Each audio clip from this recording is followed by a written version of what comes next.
there is a feeling of unease. A sense of insecurity is creeping in. Democracy is distinguished by the protection it gives to minorities. हो सकता है कुछ छटपटाहट रही होगी भीतर आपके अंदर भी, लेकिन आज के बाद शायद वो संकट आपको नहीं रहेगा। राष्ट्रपति बनने के बावजूद भी अपने आप को असुरक्षित मानते हैं? मेरे कहने के अनुसार हिंदू भी डरे हुए हैं।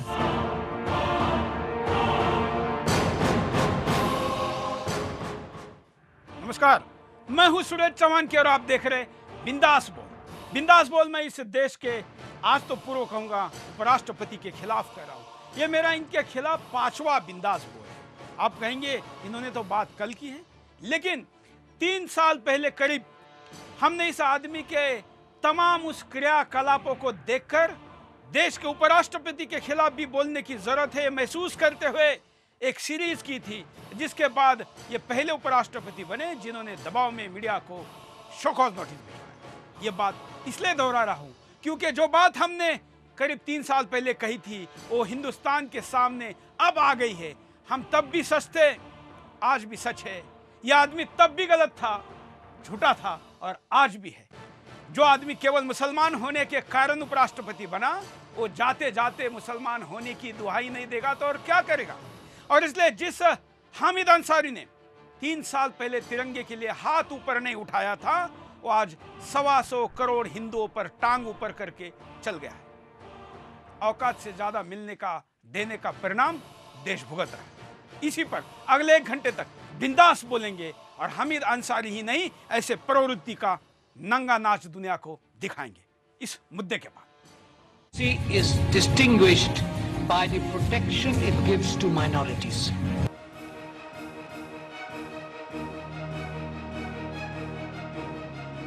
भारत में मुसलमान असुरक्षित है। देश के अल्पसंख्यकों में डर की भावना है, यह कहना है भारत के पूर्व राष्ट्रपति हामिद अंसारी का। जी हां, हामिद अंसारी के लिए राष्ट्रपति पद से हटते ही मुसलमान। Democracy is distinguished by the protection it gives to minorities.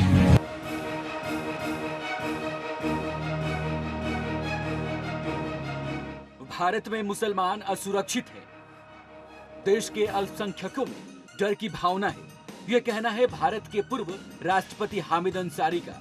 जी हां, हामिद अंसारी के लिए राष्ट्रपति पद से हटते ही मुसलमान असुरक्षित हो गए। 10 साल तक हामिद अंसारी को याद नहीं आई मुसलमान की। ऐसे में कई सवाल खड़े हो रहे हैं। क्या हामिद अंसारी नेता बनना चाहते हैं? क्या हामिद अंसारी को लगता है कि भारत के मुसलमानों का नेता तभी बना जा सकता है जब मुसलमानों को डरा कर रखा जाए? क्या भारत के मुसलमान डर के साए में जीकर ही देश के शीर्ष पदों तक पहुंच रहे हैं? जो भारत के मुसलमान दुनिया में भारत का नाम रोशन कर रहे हैं, क्या वो डर कर भारत का नाम रोशन करने में लगे हैं? क्या पूर्व राष्ट्रपति एपीजे अब्दुल कलाम ने डरकर राष्ट्रपति बनना स्वीकार किया? क्या कलाम साहब डरकर ही गीता और रामायण को पवित्र मानते थे? क्या कलाम साहब ने डरकर ही भारत के लिए मिसाइलें बनाने में योगदान दिया? क्या भारत का मुसलमान डरकर भारत माता की सेवा करता है? क्या अंसारी के अनुसार मुसलमान पाकिस्तान, ईरान, सीरिया में सुरक्षित हैं, जहां अंसारी साहब अपने पुरखों की विरासत खोजने जाते हैं? क्या अंसारी साहब के पुरखे बंटवारे के वक्त भारत में डरकर ही रुके थे? ऐसे कई सवाल हमारे सामने खड़े हैं, क्योंकि आज भारत के उन मुसलमानों पर भी सवाल खड़े हो रहे हैं जो भारत का नाम रोशन कर रहे हैं भारतीय बनकर। लेकिन अंसारी साहब को उन मुसलमानों की याद नहीं आई जो भारत में इस्लाम के नाम पर आतंकवाद फैलाकर लोगों को डरा रहे हैं। खुलेआम लोगों को भारत में रहकर गला काटने की धमकी दे रहे हैं। खुलेआम भारत में रहकर भारत के खिलाफ युद्ध की घोषणा कर रहे हैं। भारत के मुसलमानों को बदनाम कर रहे हैं सीरिया और इराक में आतंकी संगठन के साथ जुड़कर। क्या ऐसे लोगों के कारनामे अच्छे लगते हैं हामिद अंसारी को, जो धर्म के नाम पर लोगों का कत्लेआम कर रहे हैं? वैसे तो और भी बहुत सवाल है हामिद अंसारी के सामने। क्या जवाब देंगे हामिद अंसारी?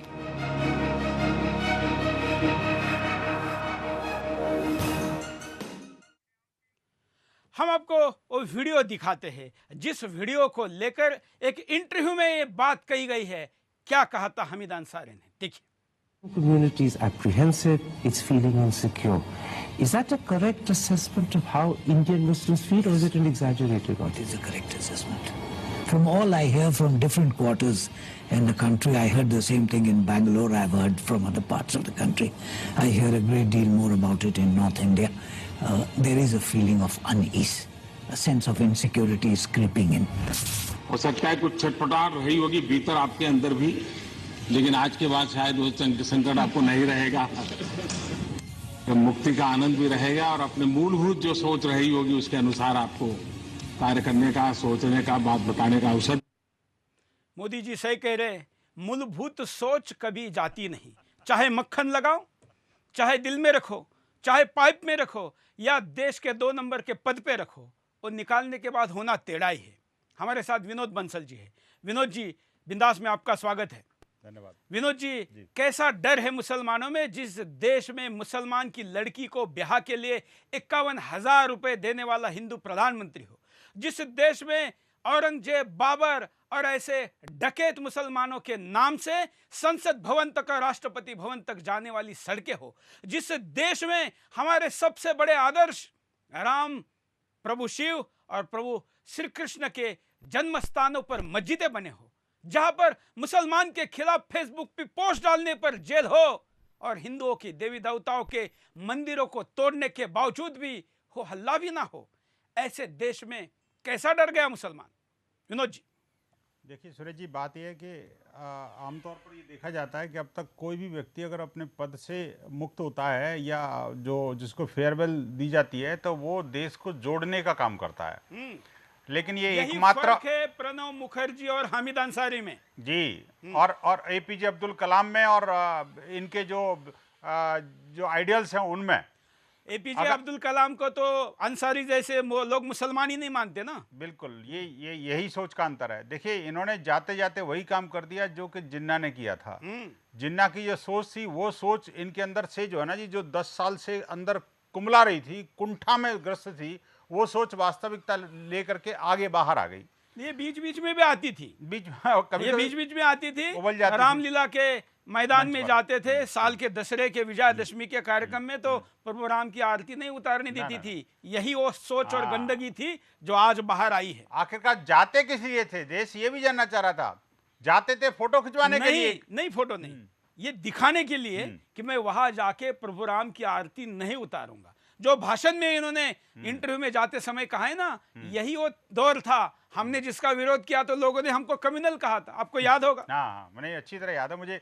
वो जिस तरह की सीरीज आपने चलाई, देखिए आपने जाकिर नाइक की भी सीरीज चलाई थी, मुझे याद है। यस। और आपने एक नहीं, कम से कम दर्जनों भी चलाई थी, चलाई थी। हाँ। और अंततोगत्वा जब सीरीज चलाई थी तो इन्हीं महाशय ने आपको नोटिस इशू किया था, याद होगा। बिल्कुल। और दूसरा नोटिस फिर तब इशू किया जब इन्हीं के द्वारा संचालित संसद में और जो भगवान श्री राम को, देवी देवताओं को गाली देकर के चला गया, और उसके खिलाफ अगर कुछ बोल दिया आपने तो आपके खिलाफ नोटिस इशू हो गया। मेरा आरोप है हमीद अंसारी पर, लाइव चैनल में कैमरे पर, भले उपराष्ट्रपति ना हो और नागरिक के नाते मेरे ऊपर कार्रवाई करने के लिए स्वतंत्र, मैं आरोप लगा रहा हूं, हमीद अंसारी ने सुदर्शन जैसे राष्ट्रवादी चैनल पर बदला लेने के लिए, बदले के भावना से, घृणित भावना से सांसदों को भड़काकर सुदर्शन के खिलाफ 28 सांसदों के साइन करवाकर नोटिस भिजवाया। बाद में वो साइन करने वाले 50 हो गए। हमीद अंसारी को चलती तो अपना पद छोड़ने के पहले सुदर्शन को बंद करवाने की उन्होंने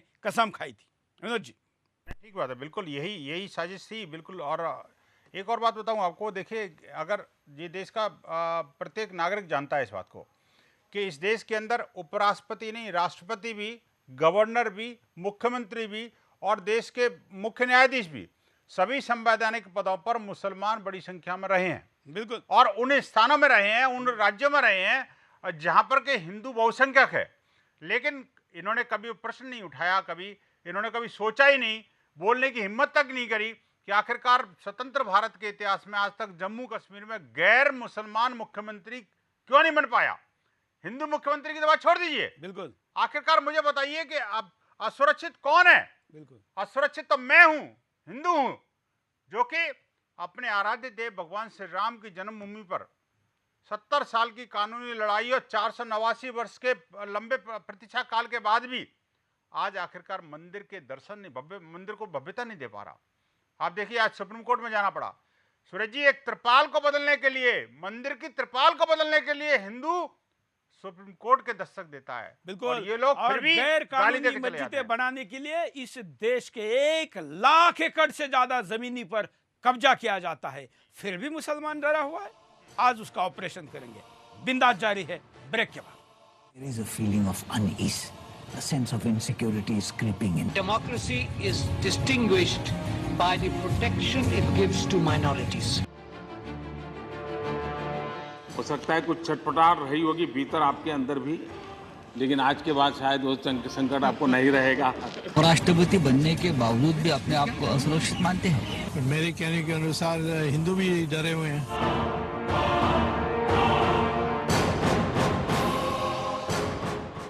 There is a feeling of unease.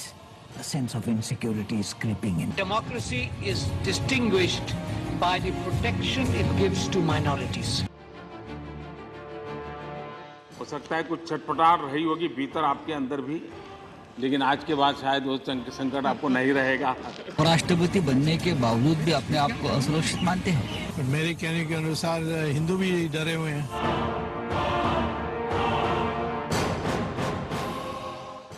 Vinod ji के पास चलते हैं। विनोद जी, हामिद अंसारी को मैं सवाल पूछ रहा हूं कल से ट्विटर पे कि दुनिया में एक देश दिखाइए जहां भारत से ज्यादा मुसलमान सुरक्षित है। आपने तो ऐसा शासनकाल किया है, आपके ही कार्यकाल में पाकिस्तान से आए हुए हिंदू 3.5 मीटर के झोपड़ी में भी आपने रहने नहीं दिए, बसों में उनको भूखा भरकर पाकिस्तान में उन दरिंदों के सामने वापस भेज दिया। और आप ही के कार्यकाल में, आपकी छत्र छाया में बांग्लादेश से आए 7 करोड़ से ज्यादा मुसलमान राशन कार्ड और तमाम सुविधा लेकर आज हमारे पेट पर लात मार रहे, और आप कह रहे मुसलमान सुरक्षित नहीं है। विनोद जी, आप देखिए, अभी अभी एक रिसेंट उदाहरण है पिछले सप्ताह का भी। 44 हिंदुओं का अपहरण करके गुजरात से उठा करके उनको कर्नाटक में ले जाया जाता है, वो सिर्फ एक मुसलमान के लिए। क्योंकि एक मुसलमान को संसद में भेजना है, इसलिए 44 हिंदुओं का अपहरण कर लिया जाता है। और आप देखिए कि उस गुजरात राज्य में जहां की जनता त्रस्त थी, आखिरकार उस जनता का बेचारी का क्या दोष था, जो बाढ़ में पीड़ित थी, परेशान थी।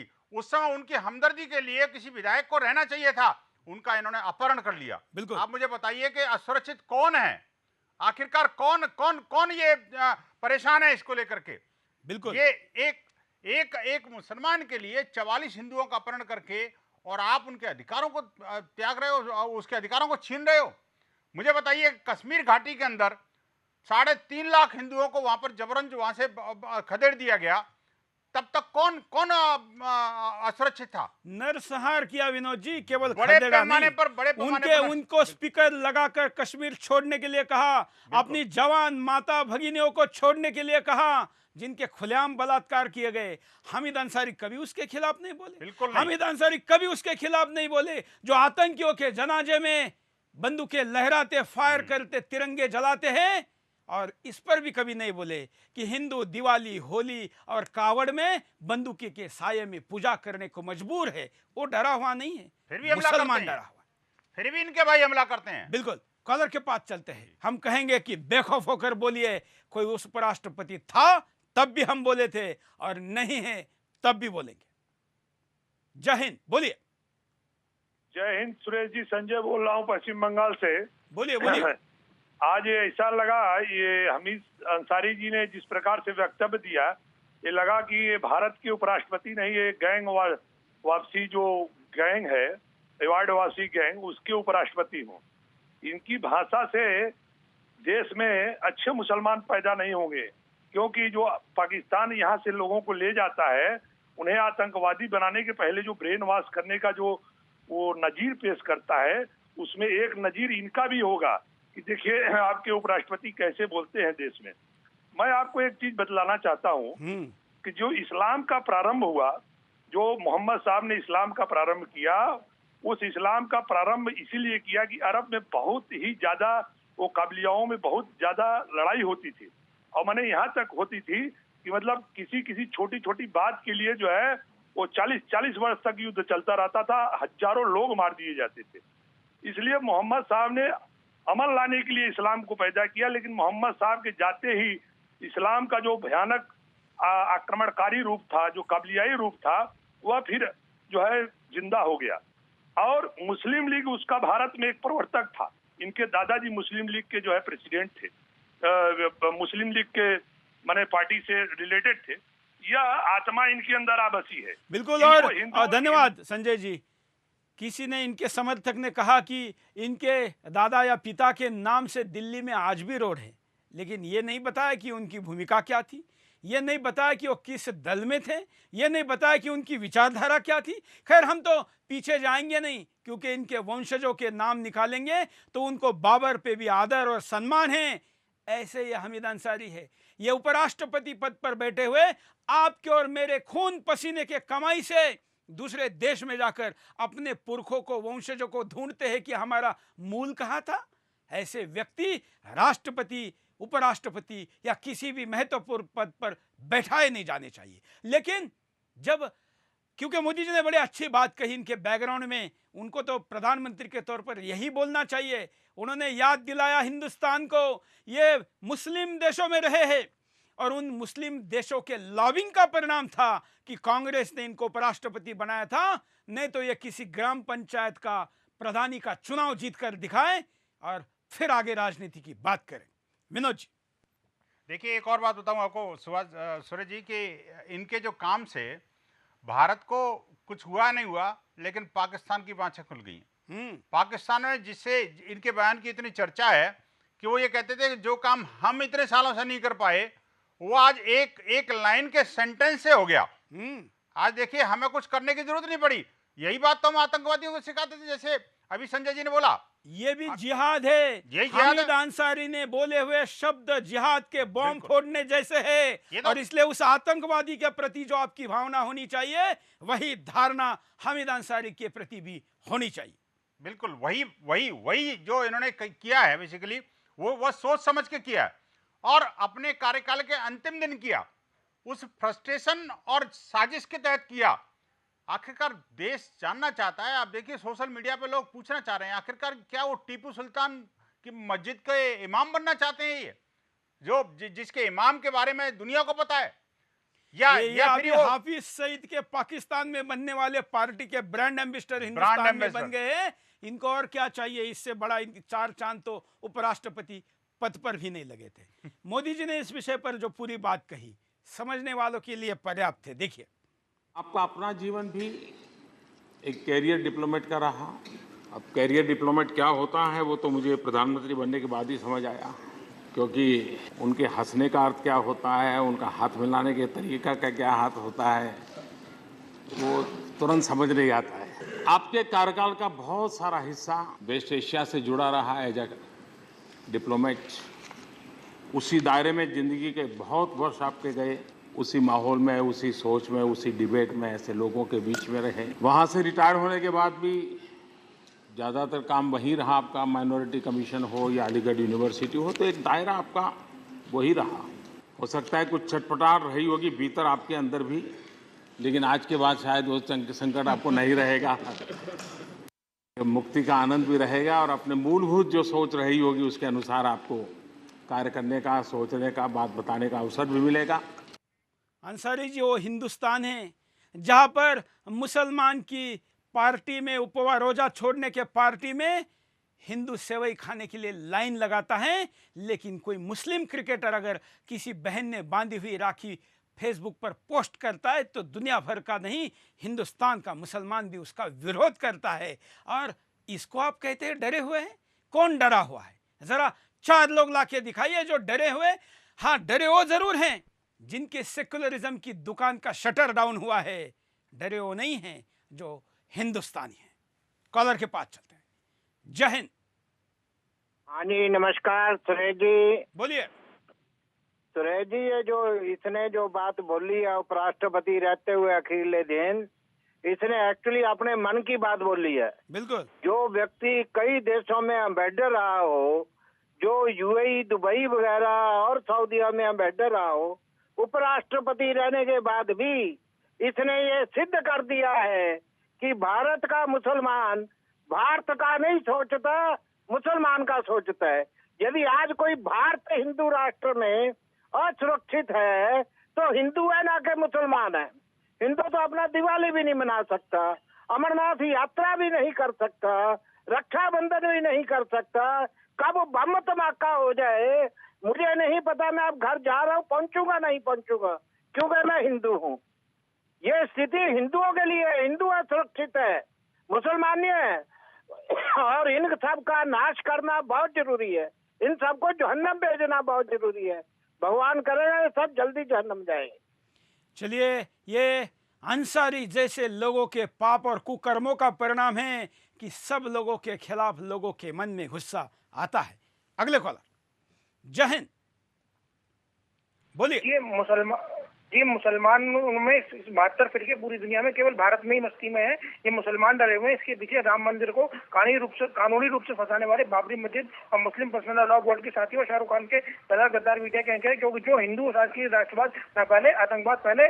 ये ताकि सैनिकों के मौत हो जो आज रात 9 बजे सियाचिन में झंडा उठाने का और देशभक्ति का पाखंड करेंगे। बाकी 2 राज्यों की हाई कोर्ट और सुप्रीम कोर्ट ने माना कि हिंदू डरा है, पलायन है।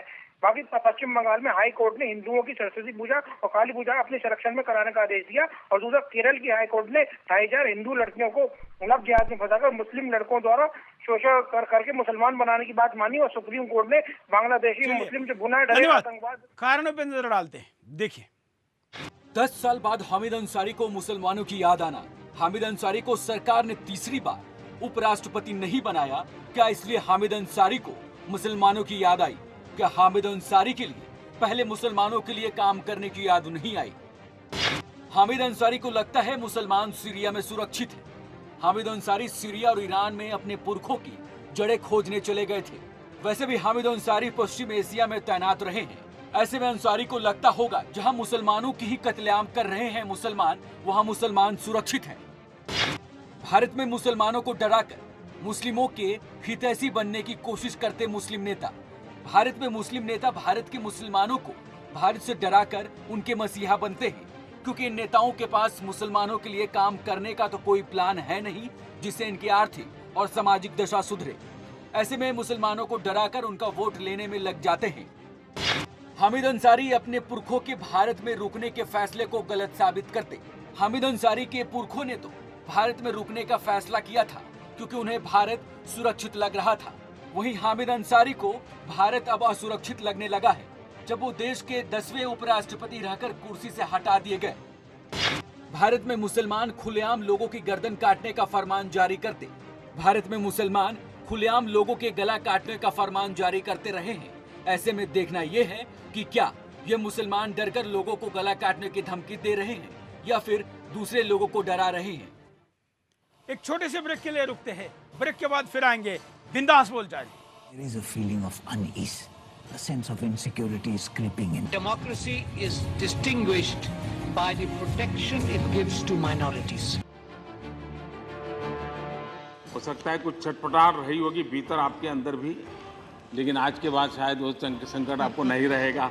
राष्ट्रपति बनने के बावजूद भी अपने आप को असुरक्षित मानते हैं? मेरे कहने के अनुसार हिंदू भी डरे हुए हैं।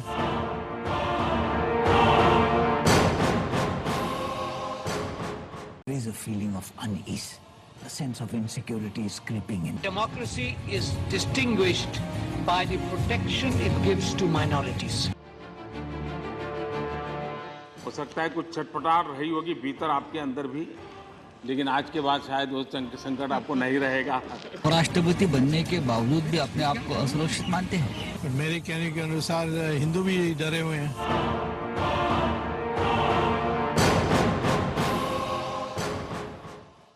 ब्रेक के बाद आपका एक बार फिर से स्वागत है। बिंदास बोल देख रहे हो आप, और बिंदास में आज तक हमने जो जो बोला है, जिसके खिलाफ बोला है, वो नियति ने सच किया है। इस झूठ को भी हमने कई साल पहले पर्दाफाश किया था। ये उपराष्ट्रपति पद के उस पर्दे में भी छिप नहीं पाया है।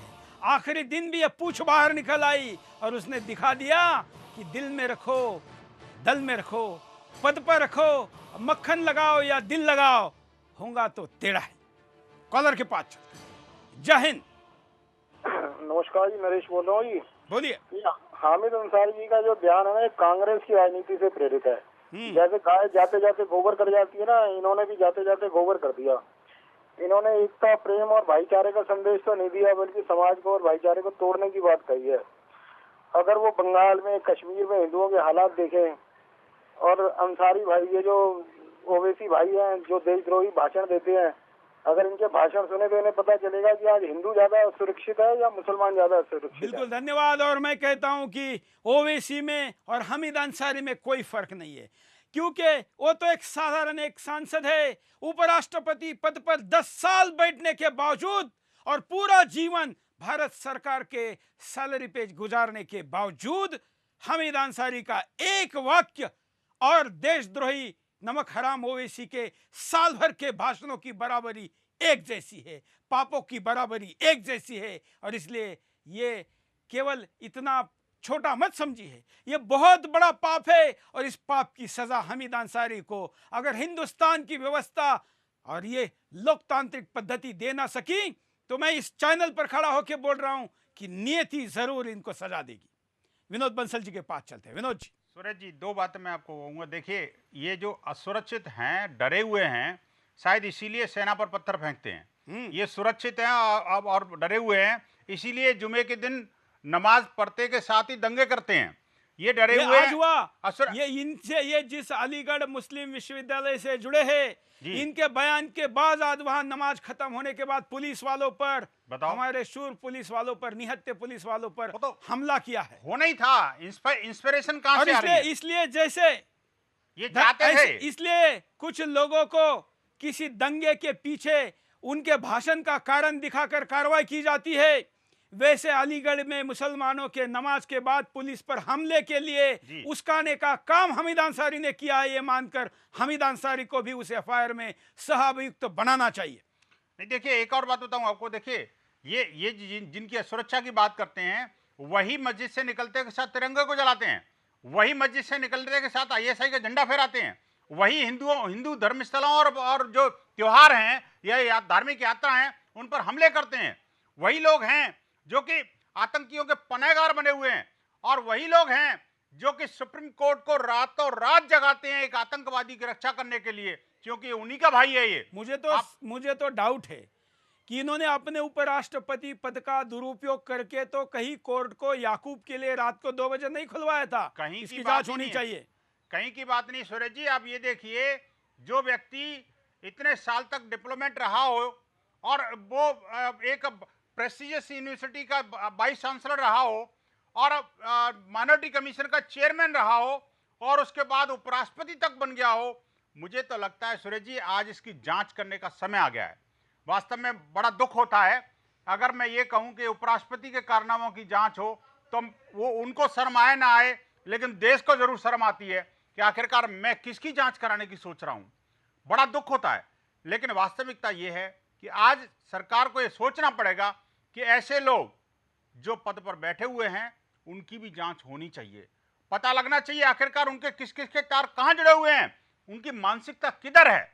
यही कारण है कि आज वंदे मातरम का विरोध होता है, यही कारण है कि भारत माता की जय का विरोध होता है, आज यही कारण है कि सूर्य नमस्कार का विरोध होता है। आप सूरज जी आप देखिए 4 राज्यों में मुझे किसी ने कहा है, विनोद जी मैं उसका वीडियो की पड़ताल करके बताऊंगा, उसने कहा है कि जब संसद में वंदे मातरम होता था तो किसी भी वंदे मातरम के समय में ये वहां पर नहीं होते थे। मैं जांच करूंगा, लेकिन ये आरोप भी इनके ऊपर इसलिए चिपकता है वो तिरंगे को सलाम करने वाला तो रोजाना सोशल मीडिया पर चर्चित हो रहा है, जबरदस्त लोग जबरदस्त शेयर कर रहे हैं। और लोगों ने कहा है वास्तव में कि यही है जो इसका अंदर का जो जिन्ना था वो जाग गया। वो अंदर कई सालों से कुंबला रहा था, अंदर से छटपटा रहा था, वो आखिरकार अंतिम दिन निकल आया। ये चाहते हैं, देखिए ये जो है ना पावर को अपने कब्जे में रखना चाहते हैं। बिल्कुल आपको याद होगा जब बिहार की सरकार बनी, सरकार बनते के साथ ही एक मंत्री को इस तरह से इन्होंने जो है ना अब लज्जित करने की कोशिश की, आखिरकार सेम डे उसको माफी मांगनी पड़ी। वो कारण कोई ये नहीं था कि उसने कोई जय श्री राम बोलने का कोई अपराध किया था, वो कारण ये था कि सत्ता को झुकाने की इनकी जो आदत है ना जी, और जो इनकी मानसिकता है, उस मानसिकता के परिणाम था। बिल्कुल, हम परिणाम देख लेते हैं क्या होता है, देखिए। भारत के हिंदुओं का अपमान जो भारत के मुसलमानों को अपने साथ रखे हुए हैं। भारत में कुछ मुसलमान सदियों से हिंदुओं के साथ रह रहे हैं भाईचारे के साथ, मगर हामिद अंसारी जैसे लोग मुसलमानों को हिंदुओं के खिलाफ भड़काकर देश की शांति में खलल डालना चाहते हैं। ऐसे में ये उन हिंदुओं का भी अपमान है जो मुसलमानों को अपने साथ रखते हैं। भारत के उन मुसलमानों का अपमान किया है हामिद अंसारी ने जो भारत के लिए जिए और मरे। भारत में मुसलमानों को असुरक्षित बताकर अंसारी ने उन मुसलमानों का अपमान किया है जिन्होंने भारत को ही अपना देश माना, जिन्होंने भारत के लिए अपनी जीवन कुर्बान कर दी। भारत के मुसलमानों को डराकर ही मुसलमानों के नेता बनने लगेंगे लोग। भारत के मुसलमानों को डराकर नेता बनने के कई उदाहरण हमारे सामने हैं, जिनमें ओवैसी बंधुओं से लेकर आजम खान तक, वहीं कई दूसरे हिंदू नेता भी मुसलमानों को डराकर उनका वोट लेते रहे हैं। देश में मुसलमानों की सामाजिक स्थिति नहीं सुधरेगी। जिन मुसलमानों की सामाजिक स्थिति सुधर गई है वो आर्थिक रूप से भी संपन्न हो गए हैं, लेकिन अधिकतर कट्टर इस्लामिक विचारधारा को अपनाकर उसी हालत में जीने को मजबूर हैं, क्योंकि इन्हें आधुनिक नहीं होने दिया है हामिद अंसारी जैसे मुसलमान नेताओं ने। हामिद अंसारी जैसे लोग दुनिया में भारत की छवि को बदनाम करने की साजिश करते रहेंगे। हामिद अंसारी जैसे लोग को जब तक भारत से सब कुछ मिलता रहता है तो ये भारत के लिए काम करने को तैयार रहते हैं। जैसे ही इन्हें पद से हटा दिया जाता है तुरंत ये भारत के खिलाफ खड़े हो जाते हैं।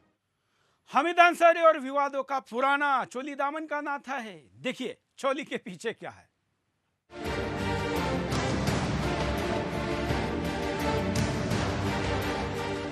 हामिद अंसारी पद पर रहते हुए भी कई बार विवादित काम कर चुके हैं। अंतर्राष्ट्रीय योग दिवस कार्यक्रम को भारत समेत दुनिया के 190 देश मना रहे थे, जिसके मुख्य कार्यक्रम का आयोजन दिल्ली के राजपथ पर किया गया था।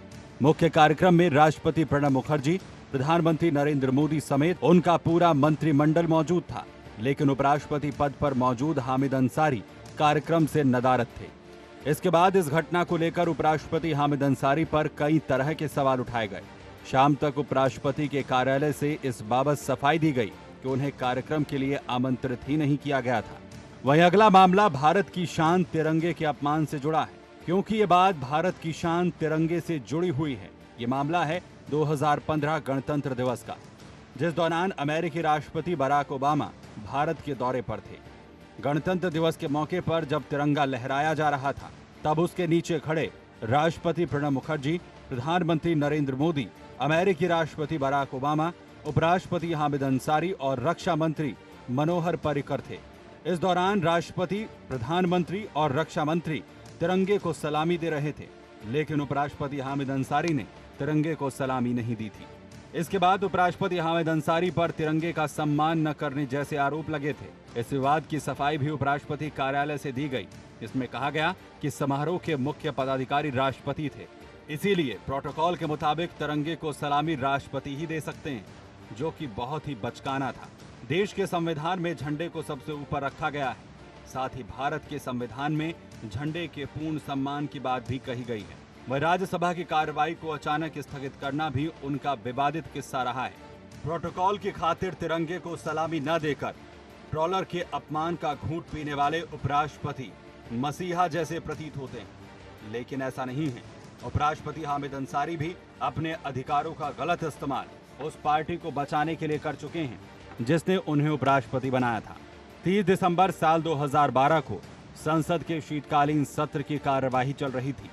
सत्ता पक्ष कांग्रेस जन लोकपाल बिल पर बुरी तरीके से घिरी हुई थी। गौरतलब है कि सत्र का ये आखिरी दिन था और लगभग आधी रात का समय हो चुका था। इसके बाद आधी रात के करीब उपराष्ट्रपति हामिद अंसारी राज्यसभा पहुंचते हैं और कार्रवाई को स्थगित कर देते हैं। वहीं कुछ लोगों का कहना है कि सरकारी पद पर रहते हुए अंसारी ईरान, सीरिया और तुर्की में अपने पुरखों की खोज करने में लगे हुए थे। वहीं हामिद अंसारी भारत की सांस्कृतिक विरासत को सहेजने के काम पर हमला कर चुके हैं।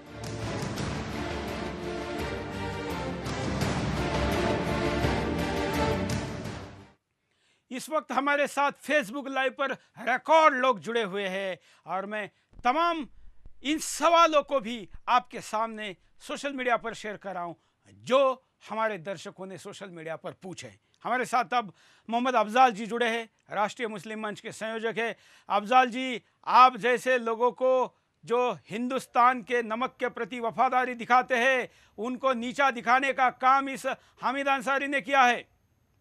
इसमें कोई शक नहीं है कि आज हम हिंदुस्तान के मुसलमान जिन्होंने हिंदुस्तान की आज़ादी में जिन्होंने अपनी कुर्बानियाँ दी, हिंदुस्तान को आज़ाद, और उन्होंने पाकिस्तान के मुकाबले हिंदुस्तान को चुना, आज उन मुसलमानों के लिए ये एक बदनुमा दाग है जिन्होंने इस तरह की हरकत करके मुसलमानों को कहीं ना कहीं हाशिए पे खड़ा है, और मैं इस बात से के लिए बहुत शर्मिंदा हूँ। मोहम्मद अफजाल जी, जब कोई मुसलमान ये कहता है कि वो डरा हुआ है, तो ये भी तो बताना पड़ेगा ना किससे डरा है। तो क्या वो इस देश के हिंदुओं को गाली नहीं दे रहा है जो कह रहा है कि डरा हुआ है? देखिए, एक बात सुनिए, जो इस तरह की बात करता है वो मुसलमानों के ऊपर सबसे बड़ा सवालिया निशान खड़ा करता है। हिंदुस्तान का मुसलमान अगर डरा होता तो 10 लाख हिंदू और मुसलमान 47 में जो आज़ादी की जंग लड़ी गई थी और उसके बाद जो पार्टीशन हुआ 10 लाख हिंदू मुसलमान शहीद हो गए। और अगर मुसलमान डरा होता तो पाकिस्तान भाग जाता। अगर मुसलमान डरा होता, इतने हज़ारों दंगे हुए इस मुल्क के अंदर, मलियाना हुआ, मेरठ हुआ, इन्हीं के राज में हुआ, ये जो सेकुलर नाम के ये लोग चीज़ थे, इन्हीं के सामने हुआ ये सब कुछ।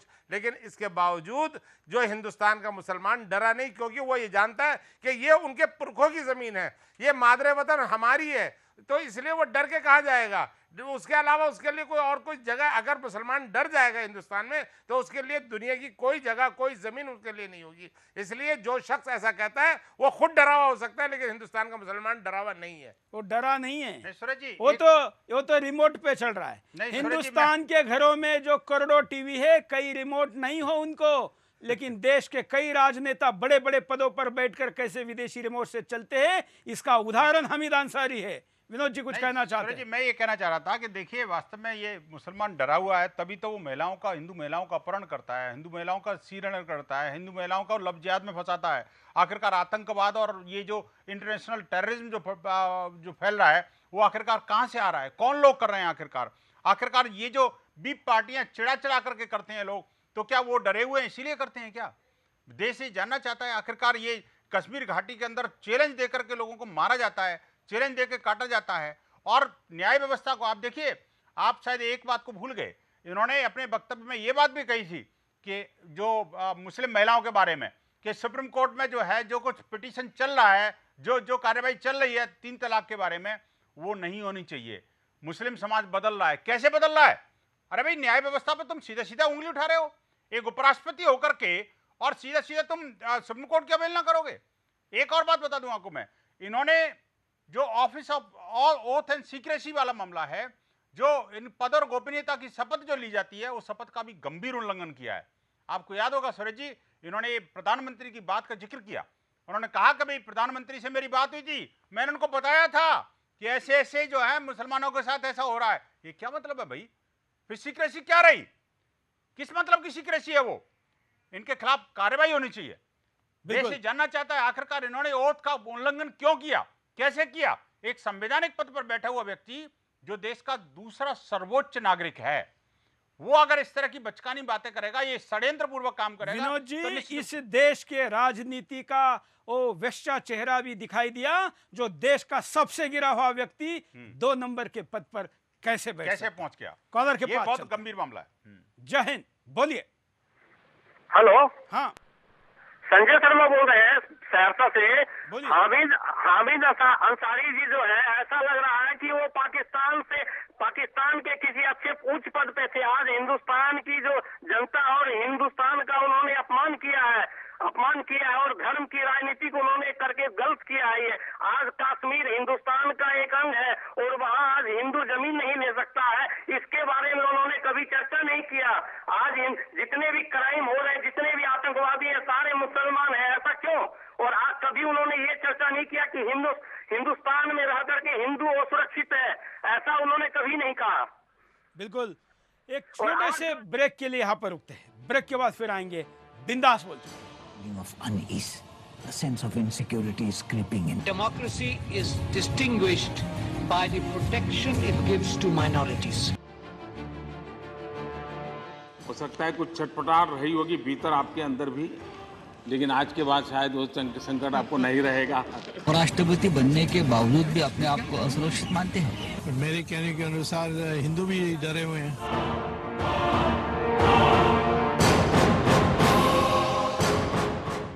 A feeling of unease, a sense of insecurity is creeping in. Democracy is distinguished by the protection it gives to minorities.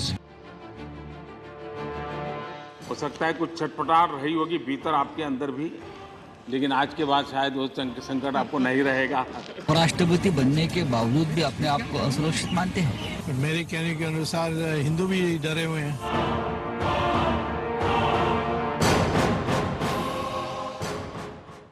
बिंदास बोल में अभी आप देखेंगे हिंदुस्तान का नागरिक भी जब बोलता है तो क्या बोलता है, देखिए। वो 60 साल 65 साल 70 साल से यहाँ रह रहे हैं, उससे पहले उन्हें नहीं मालूम था कि साहब हम यहाँ सुरक्षित हैं या सुरक्षित हैं। कभी नहीं लगा, और हम जब से पैदा हुए हैं, जब से हम प्रॉपर जामदीद के रहने वाले हैं, कभी आज तक हमारा ऐसा कोई व्यवहार ऐसा गलत नहीं हुआ। अच्छी तरह अपने रह रहे हम यहाँ पे परिवार, कभी कोई लड़ाई नहीं, कोई झगड़ा नहीं, कभी कोई फसाद नहीं, बढ़िया करके हम सुरक्षित रह रहे हैं अपने यहाँ दिल्ली में। उनकी बात गलत है। असुरक्षित नहीं है, जो अधिकार हिंदुओं को मिले हुए हैं, मुसलमानों को भी मिले हुए हैं, या किसी भी धर्म का है वो सबको मिले हुए हैं। वही बात है, जिसको जितना आज़ादी मिलता है उसको और चाहिए। वो इतने बड़े पद पर होते हुए वो भी विदाई के टाइम पर ऐसी बात बोलना नहीं चाहिए था। मुस्लिमों को एजुकेशन का स्तर ऊंचा उठाना चाहिए, ना कि इन बातों में आना चाहिए। नहीं, ऐसा कुछ नहीं है। हिंदुस्तान में जितने मुस्लिम सुरक्षित है उतना किसी देश में। वो पूरा हक मिला हुआ है उन्हें कोई परेशानी नहीं है, और सब मिलजुल के रहते हैं। अगर मुस्लिम यहाँ पर इंडिया में असुरक्षित है तो वर्ल्ड में कहीं भी सुरक्षित नहीं रह सकते। ये बात को याद रखना। जितनी सुरक्षा यहाँ पर है मुसलमानों के लिए, हिंदुओं के लिए, ईसाइयों के लिए, सिखों के लिए, पारसियों के लिए, वो वर्ल्ड में कहीं नहीं है। उपराष्ट्रपति क्योंकि वो अब जा रहे हैं तो वो कुछ भी बोल सकते हैं। गलत बोला है उन्होंने, इतने सम्मानित पद पर रहते हुए, और जब वो अपने ड्यूटीज़ को पूरी करके अपने बड़े पद पर रहते हुए अपने घर जा रहे हैं, तो उनको इस तरह की बातें नहीं बोलनी चाहिए। संजय राउत ने क्या कहा इस विषय पर, देखें। इस देश में असुरक्षित है ये कहना गलत है। सबसे ज़्यादा सुरक्षित मुसलमान कोई देश में होगा तो हिंदुस्तान है। अब जो इस्लामिक स्टेट्स है, चाहे अफगानिस्तान हो, इराक हो, पाकिस्तान हो, अब जाके मुसलमानों की हालत क्या है। अमेरिका में तो मुसलमानों को निकालने की बात होती है। उच्च संवैधानिक पद पर बैठे हुए व्यक्ति को कभी भी ऐसे बयानबाजी नहीं करना चाहिए जिससे देश का नुकसान हो। मोदी जी जहां देश को बहुत विदेशों में प्रतिष्ठित कर रहे हैं, वहाँ ऐसे बयान से देश की प्रतिष्ठा को बट्टा लगता है। मैं उनके इस बयान की निंदा करता हूँ और उनके पूरे बयान पे अपनी असहमति प्रकट करता है। कुर्सी छोड़ते छोड़ते इस प्रकार ब्लेम लगा की जाए, इससे ऐसा लगता है कहीं ना कहीं आपकी राजनीतिक महत्वाकांक्षा है, और अपनी राजनीतिक महत्वाकांक्षा के लिए आप देश को बदनाम करें दुनिया में, ये बिल्कुल अक्षम्य अपराध है। मोहम्मद अफजाल जी, आपने देखा कि आम लोगों से लेके खास लोगों तक सबका क्या कहना है? इसमें कोई शक नहीं, बिल्कुल आज हम इस मुल्क को सलाम करते हैं। ये मुल्क हमारी मादरे वतन है, हमारी सरजमीन है, भारत माता है। अगर हम लोग इसकी अजमत को आज अगर हम नहीं समझेंगे, हामिद अंसारी जैसे लोग, इतने उच्च पद पे रहने वाला व्यक्ति अगर ऐसी बात करता है और आखिर में जाते जाते कहीं ना कहीं मुसलमानों के लिए एक बड़ा सवालिया निशान छोड़ रहा है, मुझे इस बात को बहुत बहुत दुख है। क्योंकि आज हिंदुस्तान का मुसलमान, जैसे ये सब लोग कह रहे हैं, मैं भी यही कहता हूँ, और हर हिंदुस्तान का हर मुसलमान ये कहता है। हमने पुरानी दिल्ली में चांदनी चौक और जामा मस्जिद एरिया से बाइट लाए हैं। आप शायद मुझे मालूम है, हाँ, देख रहा हूँ, मुझे मालूम हाँ, है, मैं उधर ही उस साइड का ही रहने वाला हूँ, हाँ, और जो उनकी दिल की जो बात है वही मेरे दिल की बात है। और हम सब लोग सारे मुसलमान हम यही सोचते हैं, और ऐसा नहीं है कि हमारे रगों के अंदर जो खून दौड़ रहा है वो इसी मिजाज का है कि हम लोग इस देश के, हमारे को इस देश को, हमारे पुरखे यहाँ पे जन्म हुए, यहाँ पे मर गए, यहीं पे दफन है। और इस मुल्क के अंदर जितना प्यार, जितनी मोहब्बत और जितनी गंगा जमनी तहजीब की जितनी हवाएं बह रही हैं, इतनी शायद कहीं दुनिया के अंदर कहीं नहीं होंगी। और मुसलमान को इस देश को सलाम करना चाहिए, और इस देश में जितनी सुरक्षित मुसलमान है, इस देश के अलावा कहीं पर भी मुसलमान इतना सुरक्षित नहीं है, इसमें मानने में दो राय नहीं है। मैं मानता हूँ इस बात। विनोद जी, सूरज जी, मैं एक बात ऐड करना चाहता हूँ इसमें। देखिए, इनको अगर वास्तव में ये अपने आप का एहसास होता कि उपराष्ट्रपति है, तो इनको कहना चाहिए था कि जो ट्रेन जिन लोगों ने जलाई थी वो कौन थे। उनको ये बताना चाहिए था आखिरकार पश्चिमी बंगाल में, केरल में, आसाम में और उत्तर प्रदेश के कैराना में और कश्मीर घाटी में कौन लोग हैं जो हिंदुओं को मार रहे हैं, कौन लोग हैं जो हिंदुओं को भगा रहे हैं, कौन लोग हैं जो हिंदुओं के घरों पर हमले कर रहे हैं, कौन लोग हैं जो महिलाओं का और इज्जत के साथ खिलवाड़ कर रहे हैं। आखिरकार कौन लोग हैं? कौन नहीं जानता? दुनिया जानती है आखिरकार कौन लोग हैं जो कि बड़े पैमाने पर हिंदुओं का शोषण कर रहे हैं, पाकिस्तान में भी, बांग्लादेश में भी, भारत के अंदर भी, जिसके ये उपराष्ट्रपति महोदय हैं। इनको ये समझना चाहिए आखिरकार कि आखिरकार इस देश की जनता कैसे रहती है और कैसे शांतिपूर्ण सहअस्तित्व के साथ उन मुसलमानों को गले लगाया जिनको के विभाजन के बाद ये तय किया था कि जो मुसलमान हैं उनके लिए पाकिस्तान और जो हिंदू हैं उनके लिए हिंदुस्तान। लेकिन इसके बावजूद भी हिंदुओं ने एक टस से मस नहीं हुआ और उन्होंने कहा नहीं कोई बात नहीं, जो रहना चाहे रहे। लेकिन इसका खामियाजा आज लगता है भुगतना पड़ रहा है। मोहम्मद अफजल जी, वैसे तो हामिद अंसारी को कोई याद भी नहीं रखता, ना याद रखने लायक कुछ किया था। कम से कम याद रखने के लिए काला दाग भी याद रखा जा सकता है, इसलिए तो जाने जाएंगे। नहीं, इसमें कोई शक ही नहीं है। मैं आपको बता दूं, देखिए हमारे हिंदुस्तान की, हमारे इस मुल्क में ये जो तहजीब है, इसके ऊपर ये दाग नहीं है, मतलब ऐसा है जो कभी धुलने वाला नहीं है। धब्बा है, कि धब्बा है, इतना बड़ा धब्बा है ये। क्योंकि हमारा जो देखिए आज हिंदुस्तान के जैसे वो विज्ञापन है ना साबुन का, दाग अच्छे होते हैं। कुछ लोगों की राजनीतिक हैसियत जीवित रहने के लिए, औकात जीवित रहने के लिए बिल्कुल दाग अच्छे होते हैं। ने जब देवी देवताओं के और भारत माता का नग्न चित्र बनाया था तो ये चुप थे, और जब उनके चित्रों की प्रदर्शनी लगी तो ये उसको उद्घाटन करने गए थे साहब।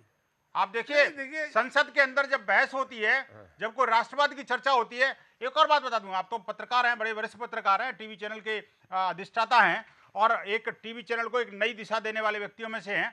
मैं एक आपको याद दिला दूं, राज्यसभा टीवी का अगर पिछले 10 वर्षों का एनालिसिस करो, मैं बहुत ज्यादा टीवी नहीं देख पाता, लेकिन जब भी मैंने राज्यसभा टीवी खोल के देखा, वहां कहीं ना कहीं कुछ ना कुछ जहर उगलते हुए देखा।